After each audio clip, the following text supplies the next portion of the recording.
कालच माननीय पक्षप्रमुखांनी सर्व महाविकास आघाडीच्या बैठक घेण्याचं काम केलं होतं आणि एक नवीन संकल्पना त्यांनी सुरुवात करण्याची भूमिका पक्षाच्या वतीने घेतलेली आणि त्याची सुरुवात छत्रपती संभाजीनगरमध्ये विरोधी पक्षनेते दानवे यांनी तो कार्यक्रम आणि उपक्रम राबवण्याचं काम केलेलं आहे आणि म्हणून आदरणीय पक्षप्रमुखांनी पण देखील साथ देत असताना हेच सांगितलं की हे तालुक्यामध्ये जिल्ह्यामध्ये होऊ द्या चर्चा।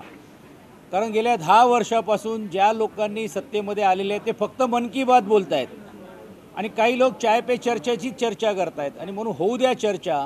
मग 1 रुपयामध्ये विमा शेतकऱ्यांना देण्यापासून 15 लाख प्रत्येकांच्या खात्यामध्ये देण्यापासून महागाई कमी करून गॅस दर असतील किंवा अन्य जे जीवनात्मक वस्तू असतील त्याचे दर कमी करण्यासाठी असेल, या विभिन्न गोष्टीची चर्चा ही देशाच्या सत्ताधारींनी करण्याचं काम केलेलं आहे, लोकांना आश्वासित करण्याचं काम केलेलं आहे।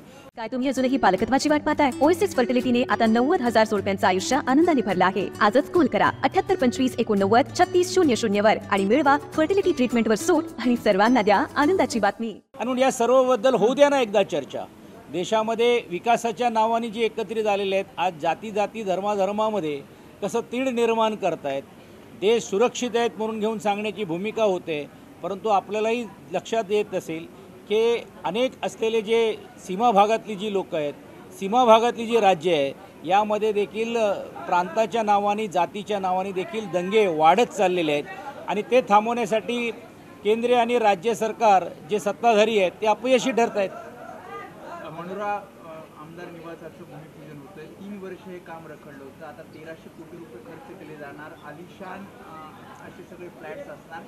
कसं बघते आपल्या पक्षाकडनं काय भूमिका आहे? काय फार ही जी गरज आहे अशातला भाग नाही आहे, परंतु आमदारांना राहण्याची व्यवस्था असली पाहिजे। कारण अनेक ग्रामीण भागामधले जे आहेत पण फार लक्झरियस, फार मोठ्या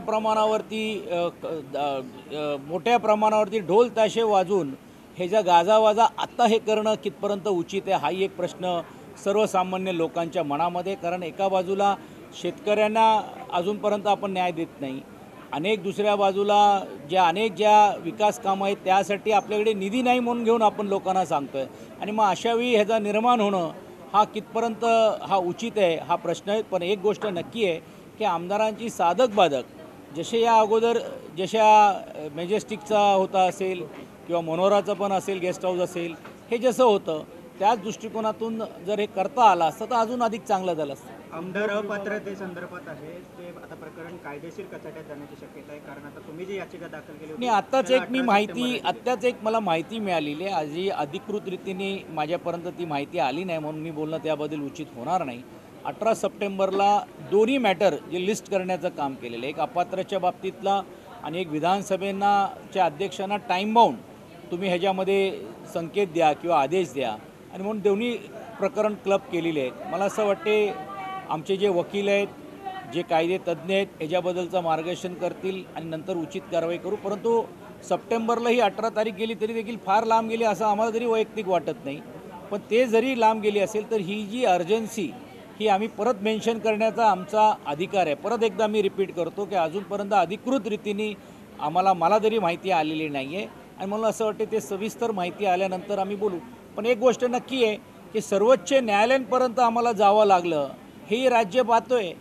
आज विधानसभेच्या अध्यक्षांना एवढे महिने मिळाल्यानंतर देखील त्यांना निर्णय घेता न येणे आणि कुठच्याही प्रकारची कारवाई न करणे आणि ज्यांच्या विरुद्ध कारवाई केली आहे ते वेळ मुदत माडून घेण्याचं काम करतायत।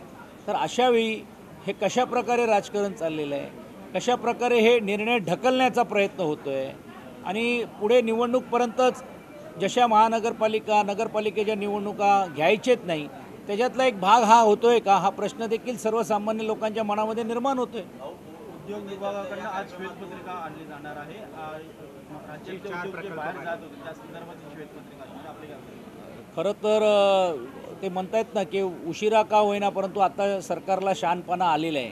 वर्षभरापासून आम्ही मागणी करत होतो आणि पहिल्यांदा ज्यावेळी शपथविधी घेतली आणि हा विषय ज्यावेळी ऐरणीवर आला त्यांनी त्यावेळी श्वेतपत्रिका काढू म्हणून सांगण्याचं काम केलेलं आहे। 1 वर्ष लागतोय, हे दुर्दैवी आहे।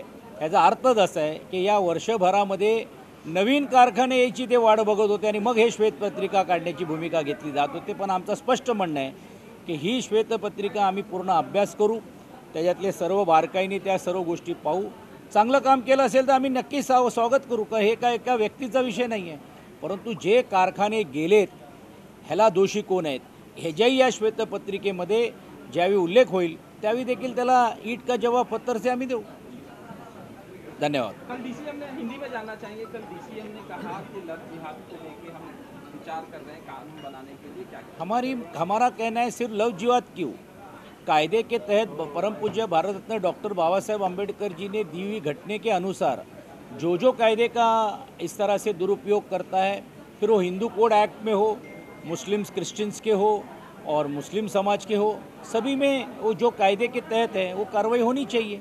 हाँ, ये एक दुर्दैवी बात है कि बार बार इसकी चर्चा होती है। गए हाउस में भी महिला बाल विकास खाते के मंत्री ने तो लव जिहाद के ऊपर किताबी लिखने की भूमिका ली थी, उन्होंने तो एक कमेटी कर दी सब की, तो वो कमेटी का क्या हुआ? सिर्फ बार बार घोषणाएं होती है, कृति में कुछ भी नहीं होता है। और ऐसी घटनाएं कहाँ हो रही है? अगर ऐसी घटनाएं हो रही है तो इसको रोकने के लिए सरकार ने क्यों नहीं कदम उठाए, और अगर हो रही है तो उसमें कार्रवाई करे। लेकिन बार बार इस चीज़ों को विधानसभा में परिषद में लाकर एक वातावरण खराब कर और अभी तो मैं नहीं कह रहा हूँ लेकिन सुप्रीम कोर्ट ने ही कहा कि ये जो अन्य लोग हैं इस तरह का जो माहौल ख़राब करने के लिए जो भाषणबाजी करते हैं, ऐसे मुद्दे को उजारा देने की कोशिश करते हैं, इसके कारण ही देश का माहौल और जो एक पूरी तरह से जो हर जाति और धर्म का एक जो समीकरण जो है वो बिगड़ते हुए जा रहा है। ये हम नहीं, सर्वोच्च न्यायालय अब कह रहा है। तो इसी कड़ी में आज खबर भी है, सब जगह इसकी चर्चा भी है कि शेंगूर में आचार्य करके कॉलेज है, उस कॉलेज में भी बहुत ही दुर्दैव की बात है कि आज बुर्खा डाले हुए महिलाओं को उन्होंने पाबंदी लाने का काम किया। ये बताया जा रहा है कि कुछ गवर्नमेंट्स के रूल्स के तहत उन्होंने किया है। अगर वो है तो फिर वो पहले क्यों नहीं किया गया और अभी क्यों रोकने का काम किया गया, ये भी सवाल सामने आएगा ही आएगा। और आज इसके बारे में हम भी विधान परिषद में चर्चा जरूर करेंगे, लेकिन चर्चा करते वक्त इसमें क्या है क्या नहीं है सत्यता ये भी आनी चाहिए। और अगर उस तरीके से नियम है तो मुझे ऐसा लगता है कोई भी जाति धर्म का हो और अगर निर्णय है और निर्णय तो वो एक कॉलेज के लिए अलग निर्णय क्यों और अलग कॉलेज के लिए अलग निर्णय क्यों, सभी के लिए होना चाहिए।